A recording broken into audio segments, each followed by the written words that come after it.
Sejam bem-vindos a mais um vídeo do canal. Eu sou o André Bernardo, o seu professor da Escola Bíblica Dominical. Estou aqui para te ajudar. Este vídeo é um podcast onde faremos a leitura do livro de apoio das lições bíblicas deste quarto trimestre para você meditar. Acompanhe a nossa leitura, isso irá facilitar a sua compreensão quando postarmos o vídeo esboço, onde comentamos os pontos principais da lição. Clique no botão inscrever-se e ative as notificações para ser avisado quando postarmos novos vídeos. Dê o like no gostei para a plataforma do YouTube recomendar nosso vídeo a mais pessoas que amam estudar a palavra de Deus como você. Então, vamos começar. O capítulo de hoje é o capítulo de número 11. Título: Missões e a Igreja Perseguida. Primeiro ponto. A igreja perseguida nasceu em um contexto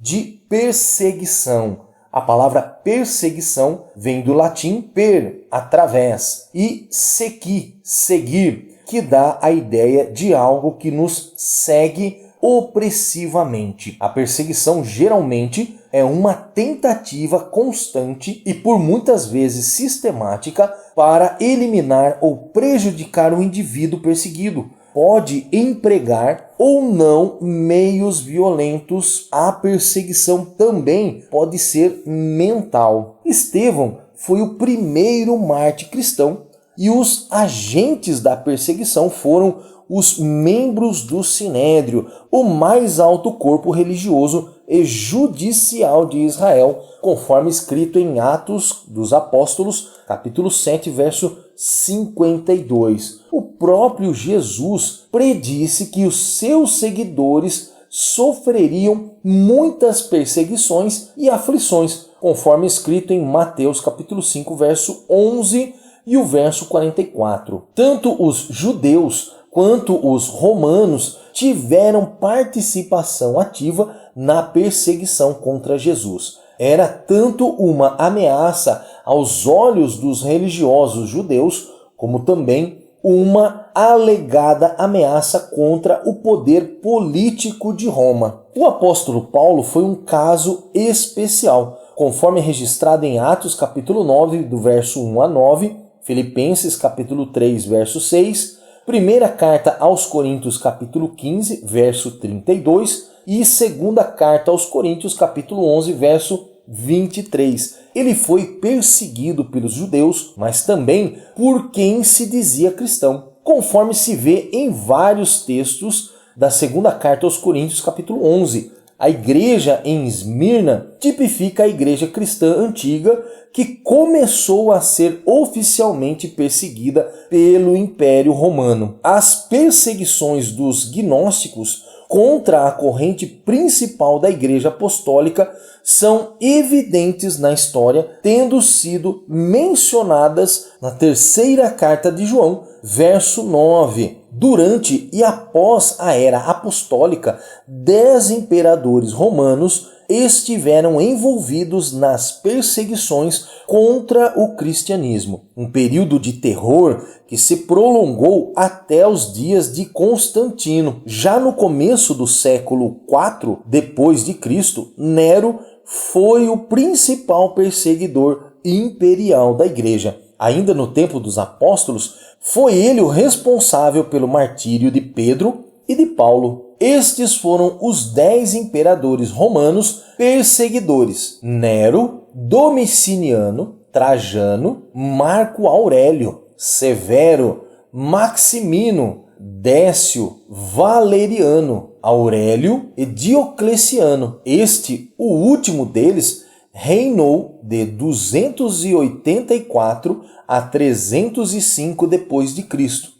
Mas quando Constantino converteu-se ao cristianismo, mediante uma visão, as perseguições contra os cristãos cessaram no começo do século IV depois de Cristo. Constantino governou entre 272 a 337 depois de Cristo. Juliano, o apóstata, governou entre 361 a 363 depois de Cristo.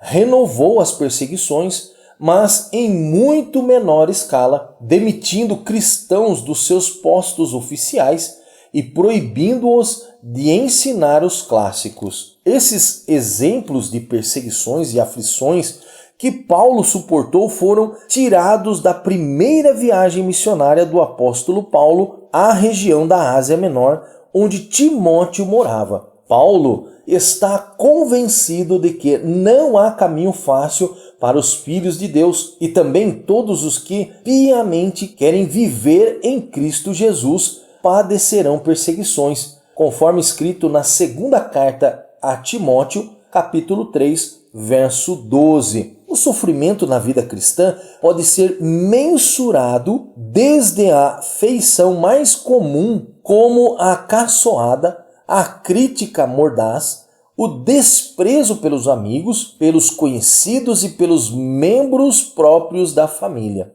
A perseguição aos cristãos está aumentando em muitas partes do mundo. De acordo com os dados da lista mundial da perseguição de 2022, fornecidos pela Missão Portas Abertas, mais de 360 milhões de cristãos no mundo enfrentam algum tipo de oposição como resultado da identificação com Cristo. Eles são objetos de discriminação em alguns lugares e em outros são presos, torturados e mortos. E suas igrejas e casas são queimadas e as suas carreiras arruinadas. Segundo ponto, a perseguição cristã na atualidade. A diferença entre sofrimento e perseguição. Segundo a Missão Portas Abertas, sofrimento implica sacrifícios inerentes ao cumprimento da missão cristã em qualquer lugar onde o cristão viva. Ou seja, todos os cristãos envolvidos na vida da igreja podem se considerar cristãos sofredores. O sofrimento também pode vir de situações variadas de angústia, como doenças, questões familiares, problemas financeiros, etc. Então, dizemos que é sofrimento quando tais situações não são resultado direto de professar a fé cristã. Perseguição implica todos os tipos de injustiça, de maus tratos e desrespeito aos direitos humanos com o objetivo de impedir a proclamação do Evangelho, seja por parte de um indivíduo, seja de um grupo ou comunidade. Resumindo, sofrimento é uma afirmação passiva, enquanto perseguição é uma afirmação ativa. É por isso que nós escolhemos falar sobre os cristãos perseguidos ou a igreja perseguida e decidiu-se deixar de usar as expressões cristãos sofredores ou igreja sofredora no contexto do Ministério das Portas Abertas. O foco da Portas Abertas é apoiar a parte do corpo de Cristo que é perseguida. É por isso que quando as Portas Abertas é solicitada a atender cristãos que estejam sofrendo,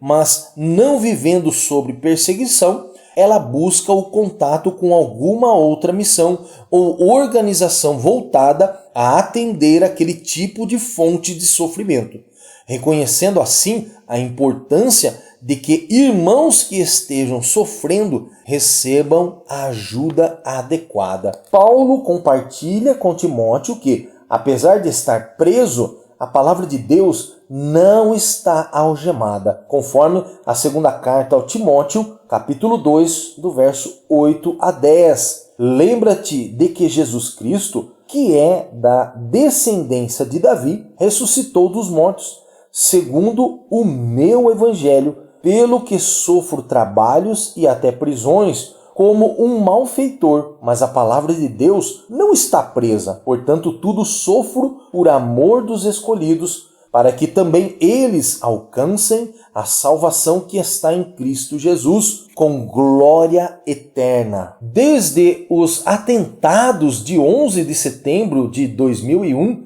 contra os Estados Unidos, a violência e o radicalismo de matriz muçulmana tem aumentado. Isso tem sim uma base doutrinária forte, porque o Alcorão tem 118 passagens que estimulam a morte dos infiéis, ou seja, os que não seguem o Islã.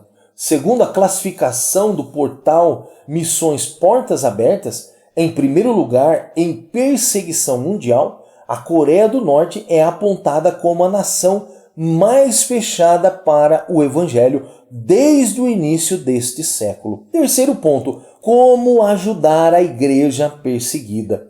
Existem algumas maneiras pelas quais podemos ajudar a igreja perseguida. Primeiramente, devemos orar pelos cristãos perseguidos. Seja solidário aos cristãos perseguidos através de ajuda financeira, além das suas orações. Lembre-se sempre de que o amor de Cristo vence todo ódio e toda perseguição, conforme registrado em Romanos, capítulo 8, verso 35 a 39. No Brasil, dia 7 de janeiro é o dia da liberdade de culto. A data reforça que todos os brasileiros podem exercer as suas crenças de forma livre, sem sofrer perseguições. O que é o Domingo da Igreja Perseguida? O famoso DIP. O Domingo da Igreja Perseguida, DIP, é um movimento de oração em favor dos cristãos perseguidos, idealizado pelo irmão André, fundador da agência missionária